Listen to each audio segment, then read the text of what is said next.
Hi, my name is Megan Matora, and during this semester I have been completing research on cognitive decline in older adults. An estimated 5.7 million adults in the U.S. have some form of cognitive impairment.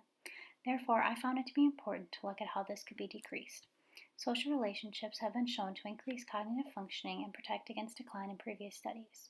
Social relationships are often studied using social integration and social support as measures.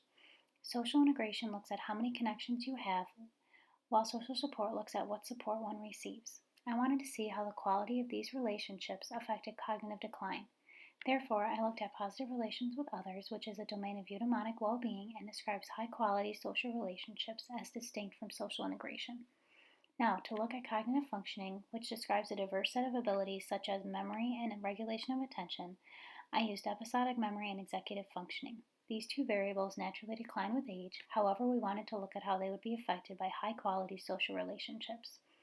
Our hypotheses are that episodic memory and executive functioning will be worse in older adults and will become worse as individuals age. Higher scores on positive relations with others will be related to higher scores in episodic memory and executive functioning, and less decline in episodic memory and executive functioning decline over time. Effects related to positive relations with others will be independent of social integration. For this study, we used the Midlife in the United States study, otherwise known as MIDAS. This study is a longitudinal study of health using middle-aged and older adults data. We used data from waves 2 and 3 because that is when the cognition variables were added. These waves occurred in 2004 through 2006 and 2013. We looked at various measures such as the brief test of adult cognition by telephone. This variable measures both episodic memory and executive functioning. Episodic memory is measured through various tasks, such as participants were asked to remember a list of 15 words and asked later how many they remembered and scored accordingly. Executive functioning was measured through the stop-and-go switch task, which measures the regulation of attention and focus, for example, through backward counting. Positive relations with others, which is a 7-item measure from the RIF psychological well-being scales, measures purposeful engagement with others using questions such as maintaining close relationships have been difficult and frustrating for me. And to measure social integration, we looked at if people were married or partnered, had weekly contact more with family and friends, monthly or more religious service attendance, and monthly or more attendance to another social group. And we controlled for socio-demographic factors such as age, sex, race, and educational attainment, as we know these things affect cognition. These measures were then used to run linear regression models using Stata. We ran these models both cross-sectionally and longitudinally, and for each table we ran the model both with and without social integration. Model 1 in tables 2 and 3 is without social integration added, and Model 2 is with social integration added into the regression.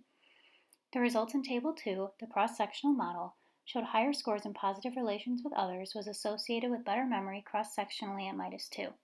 The results in Table 3, the longitudinal linear regression model, show that higher scores on positive relations is associated with less decline in memory over time between -2 and 3.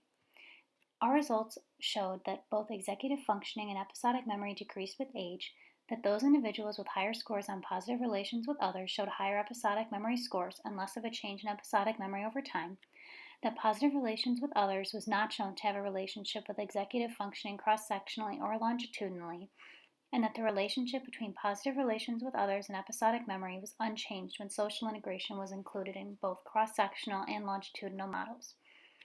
Overall, in a large national data set, positive relations with others was associated with less episodic memory decline, suggesting a possible protective effect.